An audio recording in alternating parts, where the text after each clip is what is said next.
E eu já estava bem, na minha cabeça não tinha você. Com esse verso de Wesley Safadão, a gente começa o nosso vídeo de hoje, que a gente vai falar sobre 4 posturas diante do mal. Tá? Ou seja, existe o mal no mundo, existe o sofrimento, existe a dor, existe o lamento, existe o mal como um todo, e a gente consegue ter 4 posturas, mais ou menos razoáveis ou não. Até na experiência clínica, né, se eu for observar, geralmente as pessoas lidam com o mal através de uma dessas 4 posturas, que eu vou citar hoje aqui. Tá? Olha, quando a gente... Claro, o que é o mal, né, o que é o mundo, a cosmovisão, que se chama muitas vezes, isso pauta muito o nosso comportamento, correto? Perfeito? Vamos lá. Se eu acho que o mundo é mal, o mundo é muito mal, o mundo é puro sofrimento, e eu ainda tenho uma certa expectativa de fugir desse sofrimento, concorda comigo que eu vou viver meio que ansioso, porque eu vou ter uma hiperativação da minha amígdala e eu vou estar com um funcionamento de um cortisol elevado, eixo HPA aqui no talo, etc. Estresse brabo, ansiedade pegando. Entende? É que nem eu já falei em algum vídeo aqui, eu falei tipo assim, a noção de Deus, né? Deus está muito relacionado à cosmovisão, né? Como criador desse mundo, portanto, então está relacionado à cosmovisão, está no mesmo balaio isso aqui. Saber isso e ter consciência disso, olha, o que é um mundo para mim? Como que é um mundo para mim? O mundo é bom? O mundo é mau? O mundo é neutro? Tanto faz, indiferente. Isso afeta muito o nosso comportamento, né? Como a gente vai agir, como a gente vai se relacionar com os outros. E o nosso próprio bem-estar, né? E claro, quando a gente está no mundo, é inegável, não tem como ser bobo de negar que existe o mal, né? Existe a fome, existe a doença, existe a ausência de bem. Claro, o mal, a gente precisaria conceitualizar o mal, né? Mas eu acho que se a gente tomar aquela noção clássica de que o mal ele não existe por si, ele é a ausência do bem, né? Ou seja, a fome é a ausência de comida no estômago, né? De nutrição.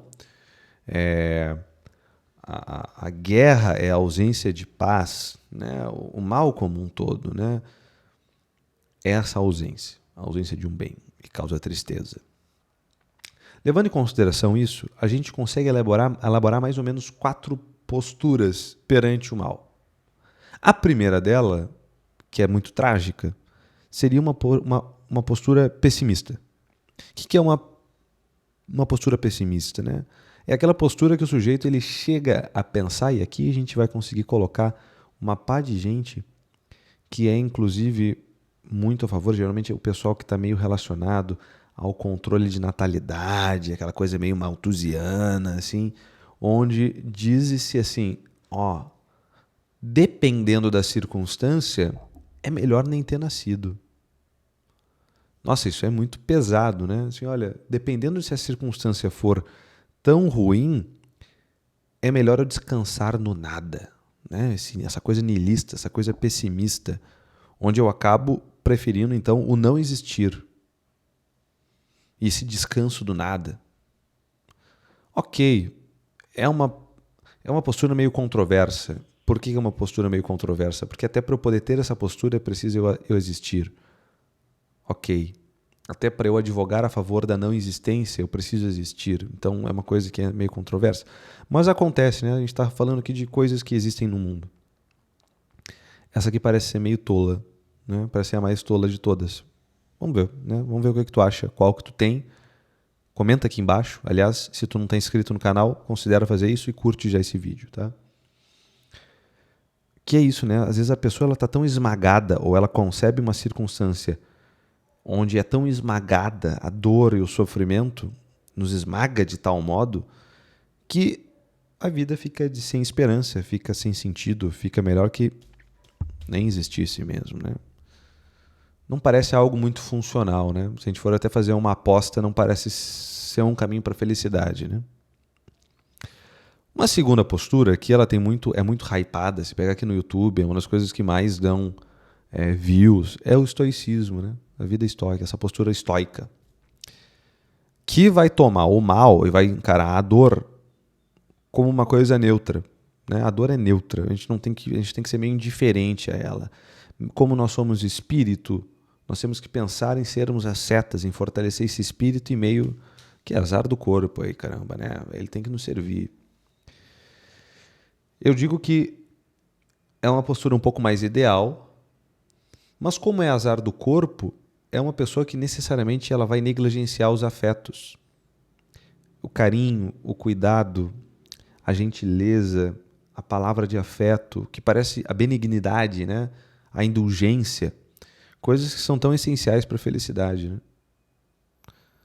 Essa postura estoica, onde a dor é neutra, onde eu tento bancar esse impávido colosso, que vai ter sempre uma frase de Marco Aurélio para alguma rapariga tatuar na costela e para eu usar como uma frase de autoajuda. A dor é neutra, eu negligencio, portanto, as paixões, né? Eu fico indiferente às paixões e, portanto, a vida fica meio que sem cor, né? Eu gosto de pensar que o estoicismo é isso. É um monte de gente triste que está fingindo que não é triste. Eu não gosto do estoicismo, tá? Mas, claro, entre ser pessimista e eu ser estoico, é que hoje em dia a dicotomia está entre esses dois, né? E por isso que o estoicismo parece grande coisa, porque o mundo está completamente pessimista. Depois, uma terceira postura, que é aquela postura do otimismo inocente. Que é aquela postura que é tipo assim, tudo acaba bem no fim. E se não tá tudo bem é porque ainda não chegou ao fim. Né? Aquela coisa meio que... atitude meio passiva, né? Não, Deus cuida. No final das contas tudo vai dar certo. Isso é meio revoltante, né? É meio que matar o espírito humano. É meio que ficar diante de um cosmos que está todo organizado para dar um resultado super positivo. No final a gente vê isso às vezes dentro de algumas religiões, até mesmo cristãs, essa postura, um otimismo inocente, né? De uma grande salvação sem esforço, basta uma atitude passiva de adesão a uma ideologia, a uma ideia ou ao nome de Jesus Cristo, que seja. Boa parte do Brasil também vai ter isso, né? Tem um pouco mais de cor, né? Mas parece que beira o auto-engano. Quando a gente... O pessimista, por exemplo, quando olha esse tipo de postura, ele diz assim, puta, essa pessoa está se auto-enganando, né? Esse otimismo inocente. É o otimismo inocente da avó, de vó. Aquela avó... meu filho, vai dar tudo certo no fim. Não, vai dar tudo certo. Aquela pessoa que não está caindo o mundo, mas ela olha para ti no fundo do teu olho e diz assim, vai dar tudo certo. Esse é um otimismo inocente, ingênuo, no final das contas, né? Que traz uma atitude passiva perante a realidade. E é muito grave isso, porque tu não toma a tua própria vida nas mãos. É como se tu estivesse alheio a um demiurgo bom que vai tornar a tua vida boa. Tá enfeitiçado no final das contas também, né? Ok, pessimista prefere descansar no nada. Uma postura controversa. O estoico parece atentar contra os afetos, a benignidade, as paixões, aquilo que nos faz muito humanos, que traz a poesia para a vida. Eu não consigo imaginar um estoico fazendo poesia. Né? E o terceiro, esse otimismo ingênuo, inocente, também não funciona como uma postura ideal assim perante o mal. Né? Mas tem uma quarta, que eu diria que é uma postura mais ideal, que é uma postura cristã. Como assim uma postura cristã? Calma lá. É uma postura onde reconhece-se a presença do mal, reconhece-se a presença de um decaimento, mas que ele não tem a última palavra. Existe o sofrimento, existe a dor, mas é como se fosse assim, a gente precisa, para ter essa visão, uma visão teológica, né? Por isso que a gente vai falar cristã. Parece que para poder lidar com o mal de um modo mais completo, um pouco mais suplementado, somente com uma visão teológica, né? Portanto, cristã. Onde se tira aquilo, né? Olha, onde abunda o pecado, superabunda a graça, da onde, aonde há o mal, tira-se um bem maior.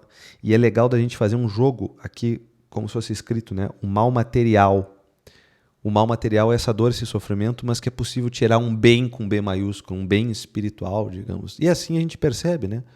É a dor e a oportunidade de sacrifício que permite atos heróicos, né?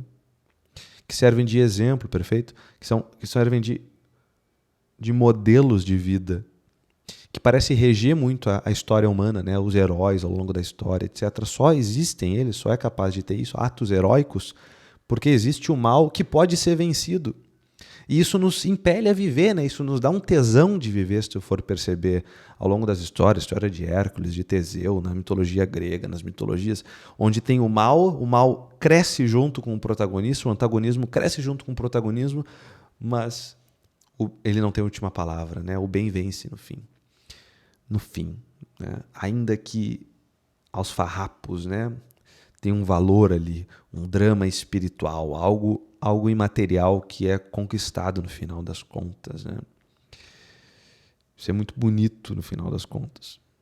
Claro, então a gente não conseguiria lidar com o mal de um modo mais completo e que permite, portanto, uma felicidade, uma visão mais ampla da realidade, porque, vê, a teologia não necessariamente a gente está falando de um estreitamento de visão, mas amplia, porque a gente está falando de, olha, ainda que eu não vá ter uma recompensa material nesse mundo, talvez eu tenha uma recompensa imaterial num outro mundo que virá. Parece que esse tipo de postura, e aqui eu estou falando cristã, porque eu também estou falando com brasileiros, né? Ela parece que enriquece muito mais a existência e permite atos de heroicidade na própria vida, para ti mesmo, né? Para tu viver um ato heróico na própria vida, de um crescimento em virtudes, que foge de um pessimismo, que prefere descansar no nada porque se sente esmagado perante o mal, sem esperança, do estoicismo, que a dor não serve para nada, o que importa é o espírito e a gente vive esse mundo cinza. Nessa terceira opção, que é um otimismo ingênuo, onde eu não tenho um certo protagonismo, nesse quarto, onde eu tenho a oportunidade de ser um herói, de ser um protagonista, de me fazer gente de verdade, né? De fazer história. Parece que isso é muito importante para o espírito humano, para ele conseguir reagir, para ele conseguir viver mais plenamente. Então, dentre essas 4 posturas, e aqui como esse é um vídeo opinativo, né, opte pela quarta, né? Parece mais razoável, parece mais funcional. Até a gente pode falar sobre funcionalidade. Diego, eu não sou cristão. Não importa. Opta por essa, queira essa, porque ela parece mais funcional e parece que leva mais à felicidade. Tá bom? Se tu ainda não te inscreveu no canal, te inscreve, curte esse vídeo, comenta aqui embaixo qual que tu tem vivido, se tem alguma opinião diferente, vai lá, pode ser legal, comenta aí, tá? Não faz nada que eu não faria, fica com Deus e até amanhã. Tchau, tchau.